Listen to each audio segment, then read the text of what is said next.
গোটা বিশ্বে 733 মিলিয়ন মানুষ ক্ষুধার্ত থাকে আর গড়ে সেটা প্রতি 11 জনের মধ্যে একজন। আর এটা মানব সমাজের পক্ষে ক্ষতিকারক। তাই এর সমাধান করতে আমরা আমাদের মেন চ্যানেলের ভিডিওতে প্রত্যেক 20টা ভিউতে একজন করে খাওয়াচ্ছি। আর কিছু জিনিস মেন ভিডিওতে দেখাইনি। শুরু করছি কেনিয়া দিয়ে, যেখানে আমরা এর আগেও পরিষ্কার পানীয় জলের ব্যবস্থা করেছি, কিন্তু এবার আমরা অন্য সমস্যার মুখোমুখি হলাম।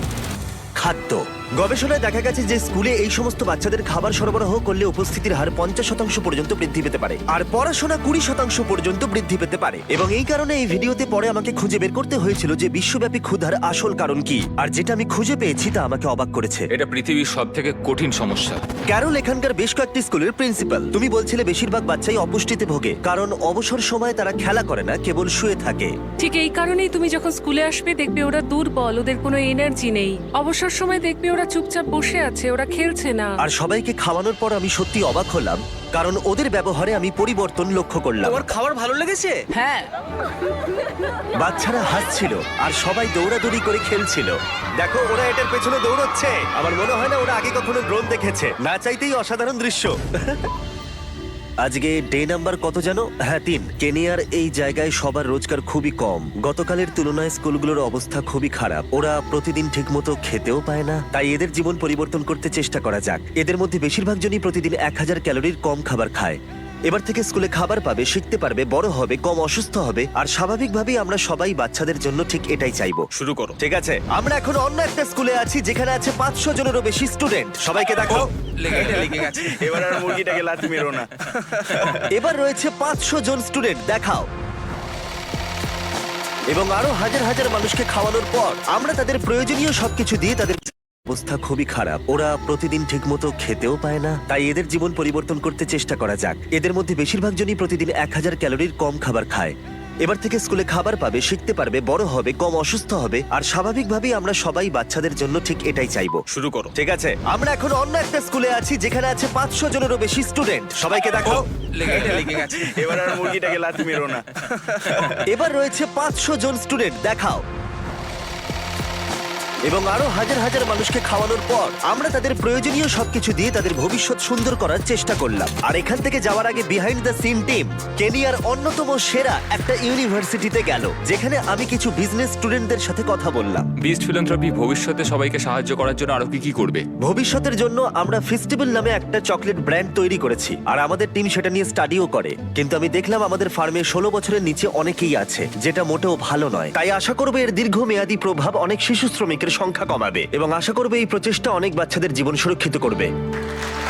আর সেই জন্যই আমার পরের গন্তব্য আমার কাছে খুবই গুরুত্বপূর্ণ ছিল। আমরা এখন ঘানায় আছি, যেখান থেকে ফেস্টিভ্যালের জন্য কোকো আসে। তাই এখানে স্কুলে খাবার খাওয়ানোর প্রোগ্রামটা আমার কাছে অনেকটাই স্পেশাল। এটা আমার জন্য। হ্যাঁ, থ্যাংক ইউ। ওয়েলকাম জানাতে অনুষ্ঠানের আয়োজন করেছে, কিন্তু দেখে আমি বুঝতে পারলাম যে এদের বেঁচে থাকার প্রাথমিক শর্তের প্রয়োজন, যেমন খাদ্য। আমি স্বাগত জানাচ্ছি জিমিকে, যাকে আমরা মিস্টার বিস্ট নামে চিনি। Thank you. Thank you. এই খাবারের প্রোগ্রামটা এখানে করতে পেরে আমি খুবই এক্সাইটেড, এবং এই সম্প্রদায়ের জন্য আরো অনেক কিছু করব। আর দেখা করে ভালো লাগলো, আপনাদের সাথে কাজ করে আমি খুশি। থ্যাংক ইউ এই মহান কাজের জন্য। এটা আমাদের আঞ্চলিক পোশাক, এটা দিয়ে তোমায় আবৃত করব আমাদের কৃতজ্ঞতা জানাতে। এই তো ভীষণ সুন্দর দেখাচ্ছে। এখন থেকে তুমি আমাদের গ্রামের উপপ্রধান। Thank you. তুমি কি এসব দেখে খুশি? হ্যাঁ, খুব খুশি। হ্যাঁ, এত আমার কিছু মনে হয় করেছেন। হওয়াই উচিত। ধন্যবাদ। সেলিব্রেশনকে পাশে রেখে আমি ঘানায় কিছু কোকোয়া ফার্ম ঘুরে দেখতে চেয়েছিলাম। এখানকার কৃষকরা বেশিরভাগই দারিদ্র্য সীমার অনেক নিচে বাস করে, তাই বেঁচে থাকার জন্য তাদের সন্তানরাও কাজ করতে বাধ্য হয়। আমরা কঠোর পরিশ্রম করি যাতে ফেস্টিভ্যালের সমস্ত কৃষকরা যথাযথ মজুরি পায় আর শিশু শ্রমিকের সংখ্যা কমে। আর এই মিশনটাকে প্রমোট করতে কোকোয়া ফার্মগুলো ঘুরে আমি একটা ভিডিও শুট করলাম। বড় চকলেট কোম্পানি তাদের শ্রমিকদের খুবই কম পারিশ্রমিক দেয়, দিনে প্রায় $1 কম। প্রথম, আমরা আমাদের কোকোয়া চাষীদের যথেষ্ট পরিমাণে পারিশ্রমিক দিয়ে থাকি। দ্বিতীয়, আমাদের 100% কোকোয়া ফেয়ার ট্রেড সার্টিফাইড, যেটাকে এক কথায় বলা যায় খুবই উৎকৃষ্ট মানের। অনেক ধন্যবাদ, অনেক ধন্যবাদ। কাল দেখা হচ্ছে। ঠিক আছে, ঠিক আছে, চলো। জিমি, একবার এদিকে আসবে দেখতে? এই নাও। Thank you. মেন চ্যানেলের ভিডিও যারা দেখো তারা হয়তো এর গুরুত্ব বুঝতে পারো না, কিন্তু এটার জন্য অনেকে স্কুলে আসছে, স্কুল ছাড়ার সংখ্যা কমেছে, বাচ্চারা কোকোয়া ফার্মে কম কাজ করছে, যেটা ফেস্টিভ্যালস করছে। এখানেও স্কুল মিল প্রোগ্রাম চলছে। আপনাদের বোঝাতে পারবো না, 10 জন ভর্তি হয়েছিল কারণ গুজব ছড়িয়েছিল যে আমি এখানে খাওয়াচ্ছি। আর যখন আমরা এই প্রোগ্রামটা শুরু করি, তারপর আরো 11 জন এসেছে। তার মানে 21 জন ভর্তি হয়েছে শুধুমাত্র এই কারণে, যেটা দারুণ। ওই 21 জনের মধ্যে বেশিরভাগ জনই কোকোয়া ফার্মে কাজ করত। তারা বলছিল এখানকার 97% বাচ্চা কোকোয়া ফার্মে কাজ করত, আর এখন তারা বিনামূল্যে খাবার এবং শিক্ষা পাচ্ছে। গত কয়েক বছর ধরে আমরা অনেক সমস্যার বিরুদ্ধে লড়াই করছি, যেমন আফ্রিকায় 100টা কূপ খনন করা, গোটা বিশ্বে 100টা বাড়ি নির্মাণ করা, 2000 জনকে হাঁটতে সাহায্য করা, আর 73টা ফিলান্থ্রপি ভিডিও তৈরি করার পরে আমরা এইসব প্রজেক্টে 90 মিলিয়নেরও বেশি অর্থ খরচ করেছি, যেটা হয়তো অনেক বেশি মনে হতে পারে, কিন্তু এখনো অনেক কাজ করা বাকি রয়েছে। আর যখন আফ্রিকার দেশগুলো খাবারের জন্য লড়াই করছে, অন্যদিকে আমেরিকাতে প্রচুর খাবার নষ্ট হয়ে যাচ্ছে। তুমি তোমার জীবনে কতজনকে খাইয়েছো? অ্যাটলিস্ট 3 থেকে 5 বিলিয়ন মানুষকে তো খাইয়েছে। এটা তো অবিশ্বাস্য। সত্যি এটা অবিশ্বাস্য। এ হলো ইভান, যে গত 6 বছর ধরে নিজের জীবন তার শেয়ারিং অ্যাক্সেসকে উৎসর্গ করেছে। একটা নন প্রফিট সংস্থা যারা খাদ্য অপচয় কমিয়ে মানুষকে খাওয়াতে সাহায্য করে, যারা প্রায় 118 মিলিয়ন খাবার নষ্ট হওয়া থেকে বাঁচিয়েছে। আর এই সবকিছু সম্ভব হয়েছে তাদের ভলেন্টিয়ার, ডোনেশনস আর একটা বিশাল ওয়্যারহাউসের জন্য। এই বিল্ডিংটার সাইজ 14টা ফুটবল মাঠের সমান। Oh my আর এটা God. একটা 7 লাখ স্কোয়ার ফিটের রেফ্রিজারেটেড ওয়্যারহাউস। আমার মনে হয় না এরকম বিল্ডিং আগে আমি দেখেছি। দেখো কতটা লম্বা, আর এটা মাত্র একটা সেকশন। এরকম অনেক আছে।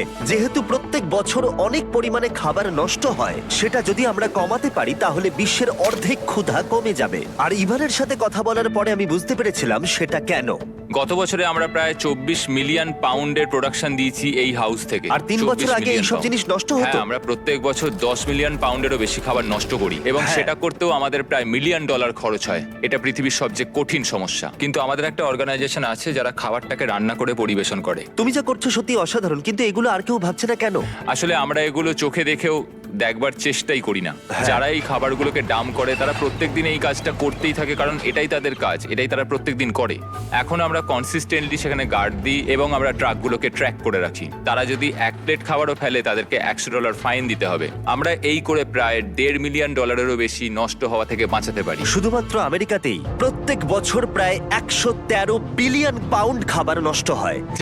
খাবারটাকে রান্না করে পরিবেশন করে। তুমি যা করছো সত্যি অসাধারণ, কিন্তু এগুলো আর কেউ ভাবছে না কেন?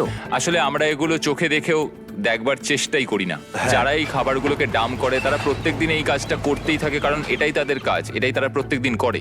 এখন আমরা কনসিস্টেন্টলি সেখানে গার্ড দিই এবং আমরা ট্রাকগুলোকে ট্র্যাক করে রাখি। তারা যদি 1 প্লেট খাবারও ফেলে তাদেরকে $100 ফাইন দিতে হবে। আমরা এই করে প্রায় $1.5 মিলিয়ন বেশি নষ্ট হওয়া থেকে বাঁচাতে পারি। শুধুমাত্র আমেরিকাতেই প্রত্যেক বছর প্রায় 113 বিলিয়ন পাউন্ড খাবার নষ্ট হয়, যেটা প্রত্যেক বছর প্রায় 200টা এম্পায়ার স্টেট বিল্ডিং এর অধিবাসীদের খাওয়াবার জন্য যথেষ্ট। আর ইভানের মতো লোকেরা অনবরত এই সংখ্যা কমানোর চেষ্টা করে যাচ্ছে। আজকে আমরা কি করব? তো আমরা আজকে শেয়ারিং অ্যাক্সেস কিভাবে কাজ করে সেটাই ঘুরে দেখব। আমরা আজকে কিছু খাবার নিয়ে আসবো, বাছাই করব, রান্না করব, সেটাকে খাবারে পরিণত করব এবং আছে। সেটা লোকের মধ্যে বিলিয়ে দেবো। আচ্ছা, ইভান তোমাকে প্রত্যেক দিন খাবার এনে দেয় যেগুলো আসলে ফেলে দেওয়া হয়, আর সেগুলোকে দিয়ে তুমি একটা রেসিপি তৈরি করো, আর সেগুলো অভাবী মানুষদের বিতরণ করা হয় হ্যাঁ, তুমি একদম ঠিক বলেছো। বিনামূল্যে? হ্যাঁ, কিন্তু কেন? আমার অতীতটা খুব একটা ভালো কাটেনি। আমার নিজের কোনো বাড়ি নেই, আমি ড্রাগস আর অ্যালকোহলে অনেকদিন অ্যাডিক্টেড ছিলাম, আর আমি বুঝি এই মানুষগুলোর কষ্ট। আমরা এই ভিডিওটা শুট করার সময় 300 জনের খাবার বানিয়ে ফেললাম, কিন্তু মেন চ্যানেলের ভিডিওতে যত ভিউ বাড়বে এখানকার শেফরা তত বেশি হাজার হাজার মানুষকে খাওয়াতে পারবে। নোলান, আমাকে আরো কিছু লঙ্কা আনতে হবে। তুমি কি একটু আমার সঙ্গে যাবে নাকি? আরো লাগবে? ঠিক আছে, চলো। ওই যে ওখানে দেখছো, ওখান থেকে নিয়ে চলে এসো। ও আচ্ছা, হ্যাঁ, নিয়ে যাও। আসছি। তুমি কি ফ্রিজারে নোলানকে লক করে দিলে? হ্যাঁ, ওই লক করে দিয়েছি। তুমি এখন থেকে আমার ফেভারিট শেফ। ও কি আমাকে ফ্রিজের মধ্যে আটকে দিল? আমাকে এখান থেকে বের করো। আমরা 2 দিন ফিলাডেলফিয়াতে কাটালাম, খাবার বানাচ্ছিলাম, শুট করছিলাম, আর বিনামূল্যে লোকেদের খাওয়াচ্ছিলাম। আর ওখানে শেষ হবার পরে এই অপারেশনটাই আমি আমার হোম স্টেট নর্থ ক্যারোলিনাতে শুরু করলাম। লোকালদের জন্য একটা ফ্রি ফুড ড্রাইভ।